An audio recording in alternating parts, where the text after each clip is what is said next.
As the first light of dawn breaks over the West Philippine Sea, the horizon glows with promise, but beneath this tranquil beauty, a daily struggle unfolds, one that shapes the lives of countless Filipinos. For fishermen like Mang Jun, each new day brings more uncertainty than hope. Once, he would set out with confidence, knowing the sea would provide for his family. Now, anxiety shadows every journey. These waters were once teeming with fish, a source of abundance and pride for generations of Filipino fishing families. The ocean was their lifeblood, their heritage, and their future. But today, the scene has changed dramatically. Massive China Coast Guard ships now patrol these ancestral fishing grounds, transforming them into a zone of tension and fear.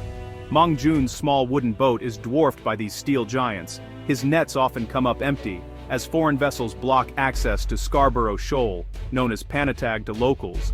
A place that once meant security and sustenance. Every trip to sea is now a gamble, a risk that weighs heavily on every fisherman's mind. The fear of confrontation is constant.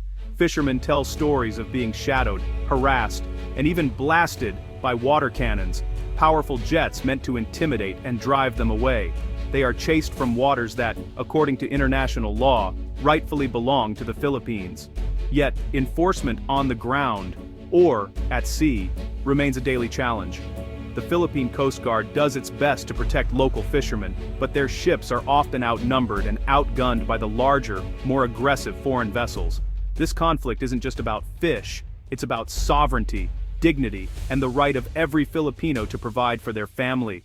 The stakes are deeply personal. The daily standoff affects more than just the fishermen. It impacts food on the table, the local economy, and the livelihoods of entire communities who depend on the sea. The nation's sense of security is shaken, as families and communities anxiously follow the latest news, hoping for a resolution. Videos of these tense encounters have gone viral, capturing the world's attention and revealing the David and Goliath struggle playing out in the Philippines' own backyard. The frustration is growing. The government and the people have had enough of watching from the sidelines as their rights are challenged. The time for passive observation is over. Calls for action are growing louder, demanding a firm and united response. A decisive response is needed to assert the nation's rights, protect its people, and ensure that the next generation can still rely on the sea. The West Philippine Sea, once a source of life and hope, has become a front line in the fight for sovereignty and survival. A line has been drawn in the water, a boundary that must be defended not just for today, but for the future of the nation. The Philippines is preparing to defend its rights, its people, and its seas, standing firm in the face of adversity. For decades, the Philippine Navy and Coast Guard bravely guarded one of the world's longest and most challenging coastlines, relying on outdated second-hand ships that had seen better days. These men and women stood watch, often with limited resources, determined to protect their nation's waters despite the odds stacked against them. Many of their vessels were relics, some dating all the way back to World War II, making them no match for the sophisticated threats and modern technology now present in the West Philippine Sea. The contrast between these aging ships and the advanced warships of other nations was stark and concerning. The growing presence of foreign powers in these contested waters exposed this technological gap even further, highlighting the urgent need for a stronger, more capable fleet. This vulnerability sparked a national call for change, uniting the country behind the goal of modernization. In response, the government launched the most ambitious modernization program in its history, investing heavily in new, state-of-the-art ships, advanced weaponry, and upgraded naval infrastructure. This effort marked a turning point for the nation's maritime defense. This shift is about more than just hardware. It's about building a credible deterrent, restoring national pride, and giving Filipino sailors the tools they need to succeed.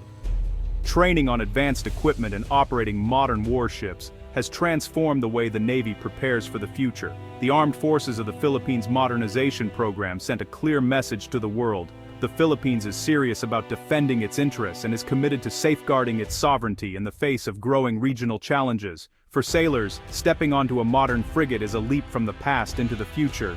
The difference is not just in the technology, but in the sense of purpose and confidence it brings to every mission. New ships mean higher morale, better safety, and real capability. Filipino sailors can now train, operate, and defend with the assurance that they have the best tools available. The era of rust and hand-me-downs is finally ending, as the old ships are retired and replaced by a new generation of vessels built for today's challenges. With a modern fleet and renewed determination, the Philippines is ready to answer the call of duty and protect its future on the high seas. Defending over 7,600 islands is no small feat. It demands a smart, multi-layered strategy that can adapt to the unique geography and vast maritime borders of the Philippines. With so many entry points and such a sprawling coastline, a single line of defense simply isn't enough. The Philippines' new maritime defense is designed like a series of protective rings, each one encircling the archipelago and working together to keep threats at bay. This approach ensures that every inch of the nation's waters is covered, from the shallowest coves to the deepest open sea. The first layer consists of fast patrol boats and attack craft. These vessels are small, agile, and perfectly suited for navigating shallow waters and responding quickly to incidents. Whether it's pirates, smugglers, or terrorists, these boats are the first responders, intercepting threats before they can reach the shore.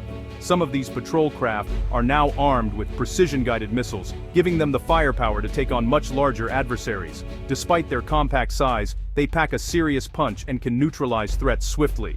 The second layer features larger offshore patrol vessels and cutters, such as the Teresa Magbanua class. These ships can stay at sea for weeks, patrolling the exclusive economic zone, monitoring all maritime activity, and providing vital protection for Filipino fishermen and commercial vessels. These ships not only assert the nation's sovereignty but also enforce maritime law, conducting inspections and deterring illegal activities in Philippine waters.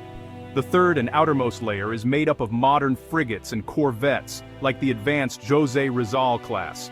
These warships are equipped with sophisticated sensors and weapons, ready to counter high-level threats far from shore, including hostile navies and large-scale incursions. These powerful vessels not only deter potential aggressors, but also engage in joint exercises with allies, strengthening partnerships and projecting Philippine power across the region. Each layer is designed to complement the others, creating a flexible and robust shield that can respond to any situation. Together, they form a seamless defense network. This multi-layered system allows the Philippine Navy to adapt quickly to evolving threats, whether they arise close to shore or far out at sea, ensuring no gap in the nation's maritime security. It's a comprehensive and dynamic defense, perfectly suited for a nation surrounded by vast stretches of ocean and countless islands. The shield of steel is ready, standing vigilant, prepared to defend the nation's sovereignty at a moment's notice. Modernizing the Navy and Coast Guard is about securing the nation's future, not just pride. The sea is the Philippines' lifeblood, feeding millions and holding vital resources. Protecting these waters is essential for food security, energy, and prosperity. New ships guard this wealth, allowing coastal communities to fish without fear. Modern patrols deter illegal fishing and protect livelihoods. These vessels are also crucial for disaster relief, carrying aid and rescuing those in need after typhoons. They serve as floating command centers, reaching isolated islands quickly. A modern fleet upholds the rule of law, deterring piracy, smuggling, and environmental crimes. Secure seas benefit the entire region, ensuring safe trade routes. The new Guardians protect people, resources, and the nation's future. Building a modern fleet requires global partnerships. The Philippines has forged alliances with maritime powers, accelerating modernization with new ships, technology, and training. South Korea delivered the Jose Rizal-class frigates and trained Filipino crews. Japan provided Parola-class and Teresa Magbanua-class vessels, tailored for Philippine needs. France and Europe are key partners for future submarine projects. Technology transfer is vital. New corvettes will be partly built in the Philippines, boosting local expertise. The U.S. remains a treaty ally, providing funding, equipment, and joint training. These alliances send a clear message: the Philippines is not alone in defending its sovereignty. International cooperation strengthens both defense and diplomacy.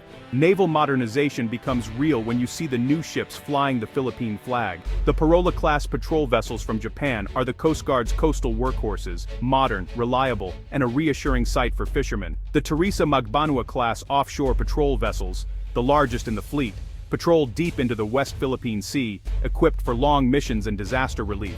The Navy's cutting edge, the Jose Rizal-class frigates from South Korea, armed with missiles, torpedoes, and advanced sensors. These are the most powerful warships in Philippine history, ready for threats in the air, on the surface, and underwater. Soon, the Miguel Malvar-class corvettes will join them, smaller, but packed with modern weaponry. Each ship class plays a vital role in the multi-layered defense strategy. Together, they form the steel backbone of maritime security. These ships are symbols of national pride and resolve. The future of Philippine defense is here. New ships are only as strong as their crews. The Philippine military invests heavily in training, sending sailors abroad to learn every system on their new vessels. Hands-on experience with shipbuilders ensures crews are mission-ready from day one. Back home, joint exercises with allies like the US, Japan, and Australia keep skills sharp and build interoperability. Regular drills test everything from anti-submarine tactics to complex maneuvers. This focus on people transforms the Navy and Coast Guard into respected professional forces. Morale has soared. Sailors now serve on modern ships, confident and proud. They are no longer outmatched, but a credible force in the region. Pride and professionalism radiate through the ranks. The die the D, of day the dan train, the die gan dane, and die dine. Sa join dan, the die D, guardians of the nation are ready. Naval modernization is sparking a new era of local industry and self-reliance. Technology transfer agreements mean Filipino shipyards and workers are learning from the world's best. Building ships locally creates skilled jobs and boosts the economy. The Miguel Malvar-class corvettes will involve significant Philippine participation, giving local engineers hands-on experience. This builds capacity for future projects and reduces dependence on foreign suppliers. The goal: a Philippines that can design, build, and maintain its own ships. Local shipbuilding means faster delivery, lower costs, and vessels tailored for Philippine needs. This journey is about more than ships. It's about building a nation of innovators and protectors. The future is self-reliant and strong. As the sun sets over the West Philippine Sea, a new Philippine frigate on patrol symbolizes hope and resolve. The journey from aging relics to modern sentinels is a story of transformation and national pride. The new fleet, Parola, Teresa Magbanua, Jose Rizal, and Miguel Malvar classes, are floating symbols of sovereignty. They protect resources, enforce the law, and reassure coastal communities. Strong alliances amplify the nation's message. The Philippines will defend its territory and uphold international law. The rise of local shipbuilding promises security and prosperity. Filipino fishermen can look to the horizon with hope. This is the dawn of a new maritime age, self-reliant, proud, and ready to chart its own course.